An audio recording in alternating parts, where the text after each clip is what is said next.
Hey, this is Ryan Gilkerson, lead creative at Company 119, and I don't want no scrubs. A scrub is a list that can't get no love from me.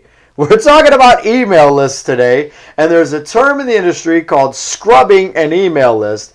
And through our marketing automation efforts that we put through for clients and our email campaigns that we've put together, we've understood just how important a scrubbed email list is. So we brought in Chad Paul, the left eye of our design department, to talk a little bit about our email strategy and scrubbing lists. Chad, how are you? I'm doing well. How are you? Listen, I've never felt more alive than right now in the coffee cup. It's wonderful. Tell me what it means to have a scrubbed email list. A scrubbed email list, or as you might come across, if you do a search, a clean email list, yes, is basically taking an email list that you've received from subscribers and making sure that those emails are valid and that the emails that you're going to be pushing out are actually going to reach those destinations that you want them to reach, and not go to mistaken emails or emails that are inactive. Makes a lot of sense. Now, I know you've prepared some points for us to go over. For our virtual assistant, John, please bring up Chad's slide. There it is. You want to walk us through some of this here? Yeah, so real quick, again, what is email list scrubbing / cleaning? Regularly updating your email lists by removing contacts that have become irrelevant or inactive. Even in some cases, you might go through your list and see some misspelled emails. And those turn into hard bounces, which are not good. Through your email service provider, you get flagged for things like that. And what that does is it'll damage your reputation. Your reputation being basically a score of how you're validated as an email sender. Sure. There's a lot of email providers that aren't around anymore. Are there certain suffixes out there that you should target as well, or does that really matter? Not necessarily. There are a few that I've seen kind of give me a regular hard time. Yeah. And it's not that they're intentionally trying to give you a hard time. They're just trying to weed out all kind of the garbage. Yeah. Yahoo's one that I see that really tries to cut down on the spam, and Outlook especially. Yeah. Outlook can be very difficult to really reach. So. Sure. So why is this important to do that? I know you wanted to talk about that a little bit. Why is it important to have a clean email list? Can you John, there he is. Virtual assistant John, can we please have the slide? There it is. So there we go. So why do we do it? Okay, so this reduces the probability of receiving a bad reputation with your email service provider, and it strengthens the legitimacy of your IP address, especially when you're using a dedicated IP. Now what that is there we go. That's okay. Sorry. Get it out with the bath. So what that is when you are emailing from a dedicated IP address, you're solely responsible for what is going out as opposed to a pool IP. Got it. So you want to make sure those lists are very clean and reaching your target audience specifically, and not kind of getting all that other junk out of the way, because that's going to keep bringing your reputation score down, and essentially it's going to really affect your deliverability. Absolutely, makes sense. So what are some things somebody can do to help get their email list clean? All right, so there's a few more points that I went ahead and shared on there. John, can we bring up the slide? There we go. It's like magic. So, these things are great. I love it. So what you can do is request a double opt-in.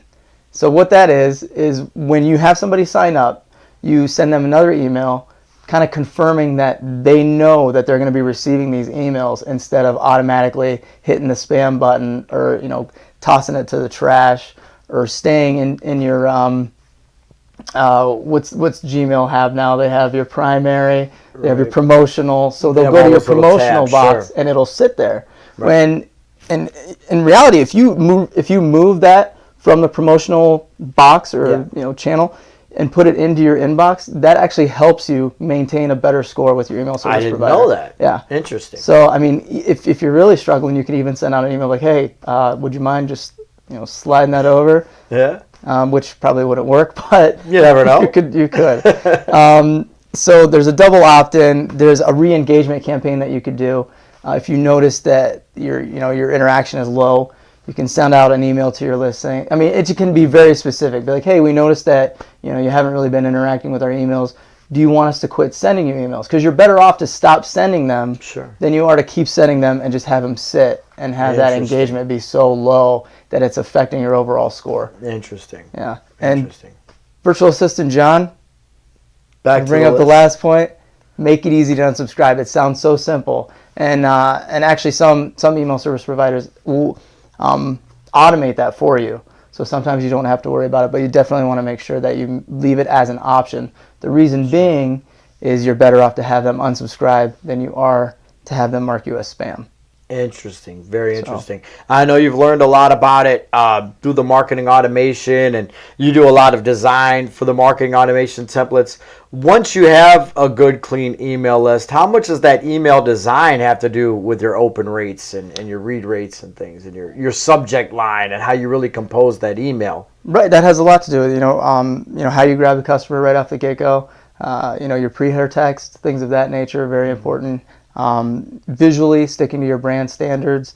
It all is cohesive in how effective that email can be. I mean, we all have our subscriptions, right? And they can get mundane. They really can. So it's important to keep your visuals fresh, keep your messaging clean and direct to really try and get your customers to engage. When it comes to email marketing, from the lists to the templates to what you have design-wise, a lot of it is trial and error, right? Like with the lists, it might take you a couple of times to get a really good, clean list. Am I right with that? Yeah. And initially when I first will download a list, I'll take a look through, see what's irrelevant right off the get-go and just get rid of it. And then there are third-party services that you can use to go ahead and scrub through your list as well. And there are also tools out there that you can use to send to a specific list of emails, and then it'll tell you, this actually goes more into the design, but it'll tell you, things that you're missing, like maybe title tags,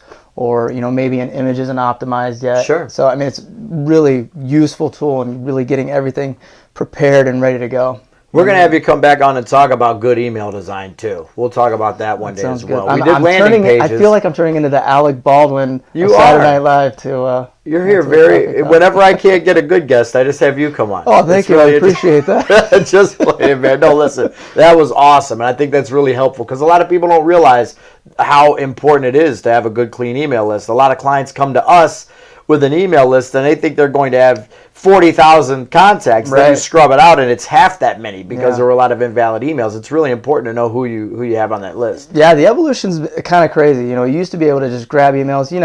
We've all been to events where you just sign up real quick and then you just get flooded with emails. But now, it's being more regulated and there are more eyes on it and what really constitutes being a clean, strong campaign. Right. Awesome. Well, Chad, I thank you for coming on, man. We learned a lot today. Yeah. So remember, a scrub is a list that thinks it's fly, but it's also known as a busta. Make sure you scrub your email list. You just learned more about email lists and how you can relate an email list to TLC before you finish your first cup of coffee than your competition will all day. Thanks for joining us. We appreciate it. Creep.